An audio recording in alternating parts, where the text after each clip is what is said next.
Hi hello ನಮಸ್ತೆ, welcome to SV electronics. ಇವತ್ತು ನಮ್ಮ ಹತ್ರ ಈ ಸ್ಯಾಮ್ಸಂಗ್ 40 ಇಂಚಸ್ ಟಿವಿ ಆದರೆ ಇದೆ. ಇದರ ಮಾಡಲ್ ನಂಬರ್ ಬಂದು 40H5570AU ಆಗಿರುತ್ತೆ. ಇದರಲ್ಲಿ ಪ್ರಾಬ್ಲಮ್ ನೋಡೋದಾದ್ರೆ ನಮ್ಗೆ ಇಲ್ಲಿ ಡಿಸ್ಪ್ಲೇಯಲ್ಲಿ ಪಿಕ್ಚರ್ ಗೊತ್ತಾಗ್ತಾ ಇದೆ, ಬಟ್ ಅಂದ್ರೆ ಇದು ಆಚೆ ಕಾಣಿಸ್ತಾ ಇಲ್ಲ. ನಾನು ಇಲ್ಲಿ ಸ್ವಲ್ಪ ಝೂಮ್ ಮಾಡಿ ತೋರಿಸ್ತಾ ಇದ್ದೀನಿ. ಪಿಕ್ಚರ್ ಅನ್ನೋದು ತುಂಬಾ ಲೈಟ್ ಆಗಿ ಕಾಣಿಸ್ತಾ ಇದೆ. ಆಕ್ಚುಲಿ ಟಿವಿಯಲ್ಲಿ ಈ ಪ್ರಾಬ್ಲಮ್ ಆದ್ರೆ ಇದೆ. ಈ ಪ್ರಾಬ್ಲಮ್ನ ರೆಡಿ ಮಾಡ್ಕೊಳ್ಳೋದಕ್ಕೆ ಟಿವಿನ ಓಪನ್ ಮಾಡ್ಕೊತಾ ಇದ್ದೀನಿ.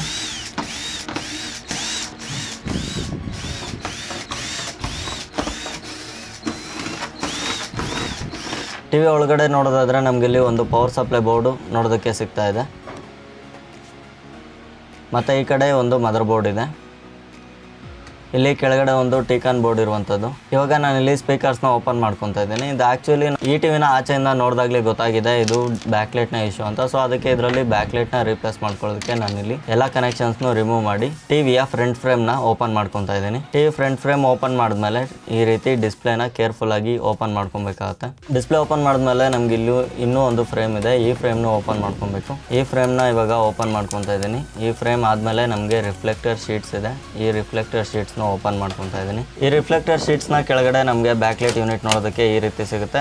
ಕಂಪ್ಲೀಟ್ ಬ್ಯಾಕ್ಲೈಟ್ ಯೂನಿಟ್ ನ ಫೋಟೋ ಈ ರೀತಿ ಆಗಿರುತ್ತೆ. ಇನ್ ಕೇಸ್ ನೀವೇನಾದರೂ ಟೆಕ್ನಿಷಿಯನ್ ಆಗಿದ್ದು ಈ ಮಾಡೆಲ್ ನ ಟಿವಿ ನಿಮ್ಮ ಹತ್ರ ಬಂದಿದ್ದೆ ಆದ್ರೆ ಈ ಫೋಟೋ ರೆಫರೆನ್ಸ್ ಮೇಲೆ ನೀವು ಇದರ ಬ್ಯಾಕ್ಲೈಟ್ ನ ಗೆಸ್ ಮಾಡಬಹುದಾಗಿದೆ. ಈ ಫೋಟೋನ ನೀವು ರೆಫರೆನ್ಸ್ ಗೆ ತಗೊಬಹುದಾಗಿದೆ. ಇದರಲ್ಲಿ ಟೋಟಲ್ 6+3 LED ಇರುವಂತ ಬ್ಯಾಕ್ಲೈಟ್ ಸ್ಟ್ರಿಪ್ಸ್ ಇದಾಗಿದ್ದು ಟೋಟಲ್ 5 ಸ್ಟ್ರಿಪ್ ಇದರಲ್ಲಿದೆ. ಇಲ್ಲಿ ಒಂದೊಂದೇ ಸ್ಟ್ರಿಪ್ ನಾನು ಇಲ್ಲಿ ಚೆಕ್ ಮಾಡ್ಕೊತಾ ಇದ್ದೀನಿ, ಯಾವ ಸ್ಟ್ರಿಪ್ ಅಲ್ಲಿ ಏನ್ ಪ್ರಾಬ್ಲಮ್ ಇದೆ ಅಂತ ನೋಡ್ಕೊಳ್ಳೋದಕ್ಕೆ. ಇಲ್ಲಿ ಫಸ್ಟ್ ಸ್ಟ್ರಿಪ್ ನ ಚೆಕ್ ಮಾಡ್ಕೊತಾ ಇದ್ದೀನಿ. ಫಸ್ಟ್ ಸ್ಟ್ರಿಪ್ ಅಲ್ಲಿ ನಮ್ಗೆ ಇಲ್ಲಿ ಒಂದು LED ಪ್ರಾಬ್ಲಮ್ ಗೊತ್ತಾಗ್ತಾ ಇದೆ. ಇದು ಲೇಟ್ ಆಗಿ ಆನ್ ಆಯ್ತು, ನೀವು ನೋಟಿಸ್ ಮಾಡಿರ್ಬೋದು. ಎರಡನೇ ಸ್ಟ್ರಿಪ್ ಅಲ್ಲಿ ನೋಡೋದಾದ್ರೆ ಎರಡನೇ ಸ್ಟ್ರಿಪ್ ಅಲ್ಲೂ ಸಹ ಸ್ವಲ್ಪ ಫ್ಲಿಕರ್ ಇದೆ, ಮತ್ತೆ ಇದರಲ್ಲೂ ಸಹ ಒಂದು LED ಬರ್ತಾ ಇಲ್ಲ.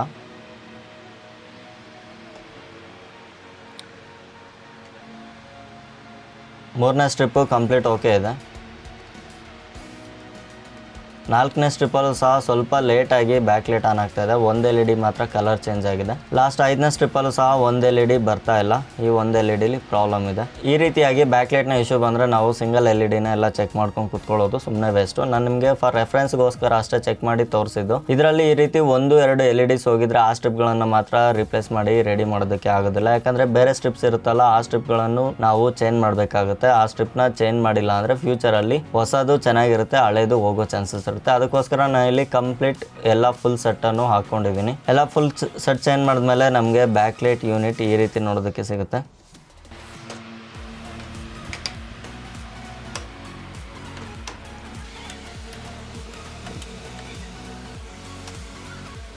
ನೆಕ್ಸ್ಟ್ ಇವಾಗ ಇದರ ರಿಫ್ಲೆಕ್ಟರ್ ಮೇಲೆ ಇದ್ದಂತಹ ಫ್ರೇಮ್ನ ಹಾಕೊಂಡಿದ್ದೀನಿ. ಇವಾಗ ಡಿಸ್ಪ್ಲೇನ ಫಿಕ್ಸ್ ಮಾಡ್ತಾ ಇದ್ದೀನಿ. ಡಿಸ್ಪ್ಲೇ ತುಂಬ ಕೇರ್ಫುಲ್ ಆಗಿ ಹ್ಯಾಂಡಲ್ ಮಾಡಬೇಕಾಗುತ್ತೆ. ತುಂಬ ತೆಳುವಾಗಿರುವ ಗ್ಲಾಸ್ ಪಾರ್ಟ್ ಇದಾಗಿರೋದ್ರಿಂದ ತುಂಬ ಕೇರ್ಫುಲ್ ಆಗಿ ಇದನ್ನು ಹ್ಯಾಂಡಲ್ ಮಾಡಬೇಕಾಗುತ್ತೆ.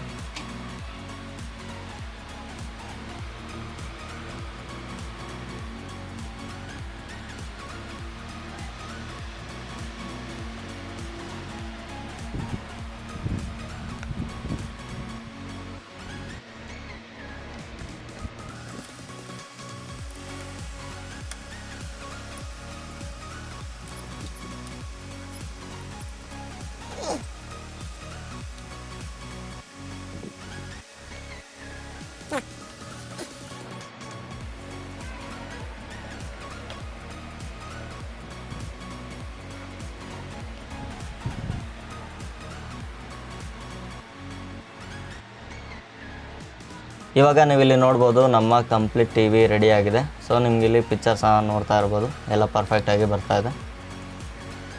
ಬ್ಯಾಕ್ಲೈಟ್ ಅನ್ನೋದು ಪ್ರತಿಯೊಂದು ಟಿವಿಯಲ್ಲೂ ಒಂದು ಕಾಮನ್ ಪ್ರಾಬ್ಲಮ್ ಆಗಿದೆ. ಸೊ ಈ ರೀತಿ ಬ್ಯಾಕ್ಲೈಟ್ನ ಕಂಪ್ಲೀಟ್ ಯೂನಿಟ್ನ ರಿಪ್ಲೇಸ್ ಮಾಡಿ ರೆಡಿ ಮಾಡಿದೆ ಆದರೆ ನಿಮಗೆ ಒಂದು 3 to 4 ಇಯರ್ಸ್ ಯಾವುದೇ ರೀತಿಯಾದಂಥ ಪ್ರಾಬ್ಲಮ್ ರಿಪೀಟ್ ಆಗೋದಿಲ್ಲ ಅಂತ ಹೇಳ್ಬೋದು. ಇದಾಗಿತ್ತು ಇವತ್ತಿನ ವಿಡಿಯೋ. ಇದೇ ರೀತಿ ಇನ್ನಷ್ಟು ಟಿವಿ ರಿಪೇರ್ ವಿಡಿಯೋಸ್ ಈ ಚಾನಲಲ್ಲಿ ಅಪ್ಲೋಡ್ ಮಾಡ್ತಾ ಇರ್ತೀನಿ. ನೆಕ್ಸ್ಟ್ ವಿಡಿಯೋದಲ್ಲಿ ಇನ್ನೊಂದು ಟಿವಿ ರಿಪೇರ್ನ ವಿಡಿಯೋ ಜೊತೆ ನಿಮ್ಮ ಜೊತೆ ಆದರೆ ಸಿಗ್ತೀನಿ. ಅಲ್ಲಿವರೆಗೂ ಟೇಕ್ ಕೇರ್, ಬಾಯ್.